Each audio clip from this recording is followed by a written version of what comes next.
आणि या सगळ्या युद्ध परिस्थितीमध्ये सर्वाधिक संवेदनशील बनली आहे ती हॉर्मुझची सामुद्रधुनी। काही दिवसांपूर्वी भारतात या सामुद्रधुनीमधनं 2 जहाजं दाखल झालेली आणि आता तिसरं जहाज सुद्धा हॉर्मुझच्या सामुद्रधुनीतनं भारताच्या सीमेत दाखल होत आहे। ओमानची खाडी पार करून हे जहाज भारतात काही दिवसांमध्ये पोहोचेल। भारतीय नौदलाच्या संरक्षणात एलपीजी गॅसनं भरलेल्या जहाजाची भारताच्या दिशेनं कूच सुरू आहे।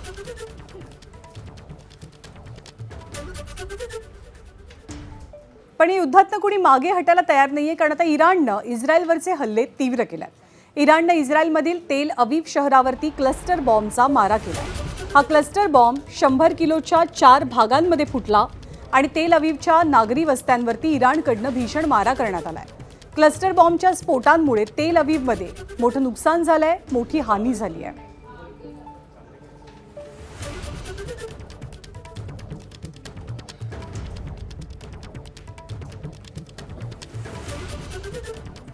तर इराणने हे हल्ले केल्यानंतर दक्षिण लेबनॉनमध्ये पुन्हा एकदा इस्रायलनं हल्ला केला। गॅस स्टेशनच्या परिसरात इस्रायलकडनं हवाई हल्ले करण्यात आले। या हल्ल्यात गॅस स्टेशन परिसराचं मोठं नुकसान झाल्याची माहिती समोर येते।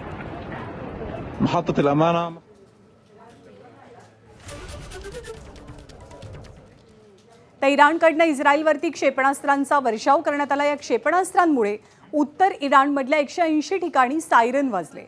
आंतरखंडीय क्षेपणास्त्रांद्वारे इराणनं इस्रायलवरती हल्ले चढवलेत आणि डोनाल्ड ट्रम्प यांच्या अकाउंटवरनं या हल्ल्यांचा व्हिडिओ जारी करण्यात आलाय।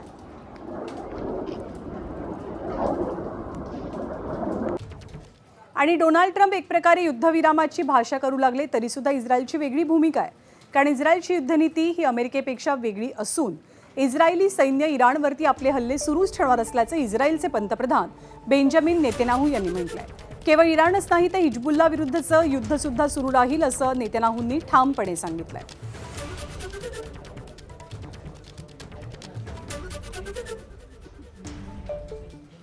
पण जगातल्या युद्ध परिस्थितीमुळे जगभरात सोन्याच्या आणि चांदीच्या दरात विक्रमी घसरण झाली।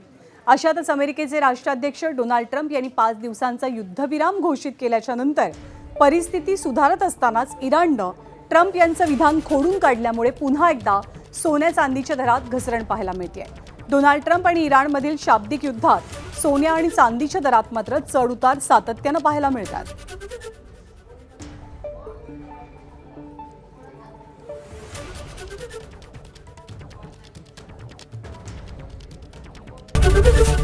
एबीपी माझा, उघडा डोळे बघा नीट।